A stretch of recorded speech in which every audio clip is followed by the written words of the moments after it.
সুপ্রিয় দর্শক আসসালামু আলাইকুম। খাদ্য রং চ্যানেল থেকে আপনাদের সকলকে জানাচ্ছি স্বাগতম। আশা করছি আপনারা সকলেই ভালো আছেন। আলহামদুলিল্লাহ আমিও অনেক ভালো আছি। আজকের রেসিপিতে তৈরি করেছি আমি হুবহু দোকানের মতো কালোজাম মিষ্টি। মিষ্টিটি দেখতেই পাচ্ছেন খুবই সুন্দর হয়েছে দেখতে এবং খেতেও কিন্তু অনেক মজার হয়েছিল। তো আমি কিভাবে এই কালোজাম মিষ্টিটি তৈরি করে নিয়েছি সেটা আপনাদের সাথে শেয়ার করছি। তো চলুন তাহলে দেখে নিই আমি কিভাবে কালোজাম মিষ্টি বানিয়েছি। কালোজাম মিষ্টি তৈরি করার জন্য আমি এখানে হাফ কাপ পরিমাণ গুঁড়ো দুধ নিয়ে নিয়েছি এবং দিয়ে দিচ্ছি 1 টেবিল চামচ ময়দা, 1 টেবিল স্পুন বেকিং পাউডার। আমি কিন্তু একদম সমান করে নিয়েছি, উঁচু করে নেই। দিয়ে দিচ্ছি সামান্য পরিমাণে লবণ। আমি কিন্তু এখানে বেকিং পাউডার দিয়েছি, বেকিং সোডা নয়। তো সবগুলো উপকরণ একসাথে মিশিয়ে নিচ্ছি। খুব ভালো করে মেশানো হয়ে গেলে এখন এর মধ্যে দিয়ে দিচ্ছি 1 টেবিল চামচ ঘি।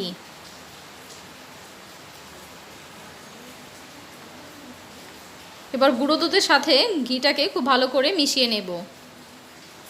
দেখতে পাচ্ছেন আমি কিভাবে মিশিয়ে নিচ্ছি।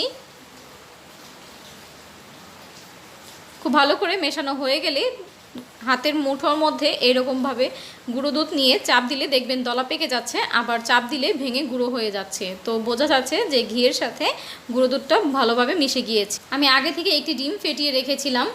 এবার ডিমটাকে অল্প অল্প করে গুঁড়ো দুধের মধ্যে দিয়ে দিব।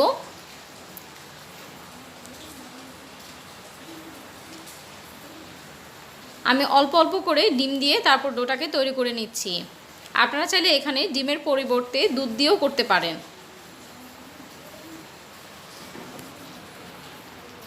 খুব ভালোভাবে মাখিয়ে নিচ্ছি। এই পর্যায়ে কিন্তু অনেকটা স্টিকি মনে হবে, হাতের সাথে লেগে থাকবে। দেখতে পাচ্ছেন অনেকটা স্টিকি মনে হচ্ছে কিন্তু। তো এটাকে আমি এখন রেস্টে রেখে দিব 5 মিনিটের জন্য। 5 মিনিট পর ঢাকনা খুলে দেখে নিচ্ছি। দেখুন এখন কিন্তু আর হাতে লাগছে না, এটা সেট হয়ে গিয়েছে। এবার হাতের মধ্যে আমি ঘি মাখিয়ে নেব।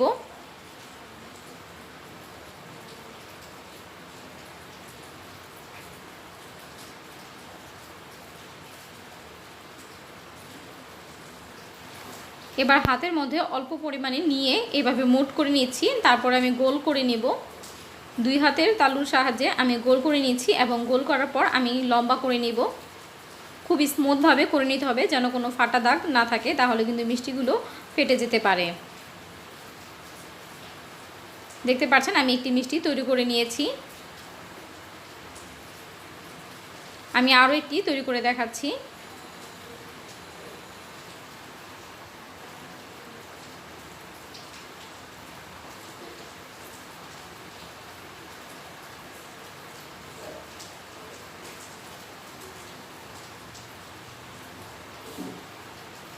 তো দেখতেই পাচ্ছেন আমি কিভাবে মিষ্টিটি তৈরি করে নিয়েছি। আমি বাকি সবগুলো মিষ্টি এইভাবে তৈরি করে নেব। তো আমার হাফ কাপ গুঁড়ো দুধ দিয়ে এরকম 8টি মিষ্টি তৈরি হয়েছে। এবার একটি ফ্রাই প্যানে আমি তেল দিয়ে দিচ্ছি। আমি তেলটাকে কিন্তু খুব গরম করে নিই, হালকা কুসুম গরম হবে তখন মিষ্টিগুলো দিয়ে দিতে হবে।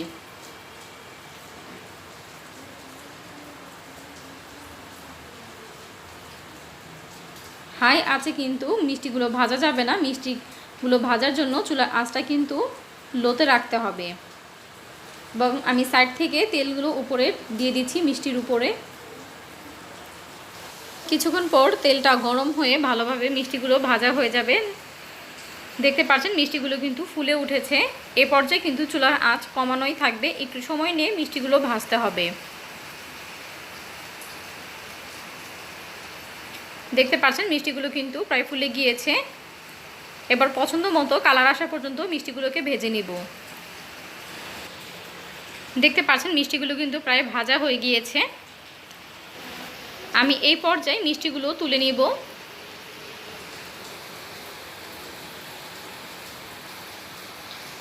তেল থেকে ভালোভাবে মিষ্টিগুলো তুলে নিচ্ছি এবং মিষ্টিগুলো তুলে আমি ঠান্ডা করে নিব সম্পূর্ণরূপে। এখন নিয়ে নিব একটি হাঁড়ির মধ্যে 1 কাপ পরিমাণ চিনি, দিয়ে দিব 2.5 কাপ পানি। কালোজামের মিষ্টির যে শিরাটা থাকে সেটা কিন্তু একটু পাতলা টাইপেরই হয়ে থাকে।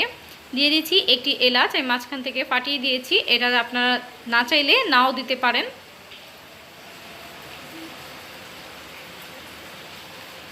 তো এই পর্যায়ে আমার মনে হয়েছিল যে আমি হাঁড়িটা বেশি বড় নিয়ে ফেলেছি, তারপর আমি হাঁড়িটাকে চেঞ্জ করে ছোট একটি হাঁড়িতে নিয়েছি, যেহেতু আমার মিষ্টি কম। দেখতে পাচ্ছেন পানিটা কিন্তু বলক চলে এসেছে। তো চিনি শিরা এর থেকে বেশি ঘন করা যাবে না। এই পর্যায়ে আমি চুলার আঁচটাকে কমিয়ে দিচ্ছি। চুলার আঁচটাকে কমিয়ে এর মধ্যে আমি মিষ্টিগুলো দিয়ে দিব। মিষ্টিগুলো কিন্তু সম্পূর্ণরূপে ঠান্ডা করে নিয়েছি। এবার আমি সবগুলো মিষ্টি দিয়ে দিচ্ছি। সবগুলো মিষ্টি দেওয়া হয়ে গেলে আমি হালকা হাতে একটু নেড়েচেড়ে নিচ্ছি। এবার ঢাকনা দিয়ে ঢেকে আমি 10 মিনিটের জন্য জাল করে নেব। 10 মিনিট পর আমি ঢাকনা খুলে দেখে নিচ্ছি। দেখতে পাচ্ছেন মিষ্টিগুলো কিন্তু ফুলে অনেক বড় বড় হয়ে গিয়েছে। তো একটু নাড়াচাড়া করে দিচ্ছি, উল্টে পাল্টে দিচ্ছি। তো এই পর্যায়ে কিন্তু আর বেশিক্ষণ জাল করার দরকার নেই। তো আমি ঢাকনা দিয়ে ঢেকে চুলার আঁচটা বন্ধ করে দিব এবং 2 ঘন্টা পর আমি ঢাকনাটা খুলে দেখে দিচ্ছি। দেখতে পাচ্ছেন চিনি শিরাগুলো কিন্তু একেবারেই শুষে নিয়েছে মিষ্টিগুলো, এবং মিষ্টিগুলো কিন্তু ফুলে টইটুম্বুর হয়ে আছে। তো দেখতেই পারলেন কত সহজভাবে আমি হুবহু দোকানের মতো কালোজাম মিষ্টিটি তৈরি করে দেখিয়েছি। আশা করছি ভিডিওটি আপনাদের কাছে ভালো লাগবে। ভিডিওটি ভালো লাগলে অবশ্যই একটি লাইক দিয়ে দিবেন, এবং আপনাদের যদি কোনো মতামত থেকে থাকে তাহলে অবশ্যই কমেন্ট বক্সে কমেন্ট করে জানাবেন, এবং আপনাদের ফ্রেন্ড অ্যান্ড ফ্যামিলির সাথে ভিডিওটি শেয়ার করে দিবেন।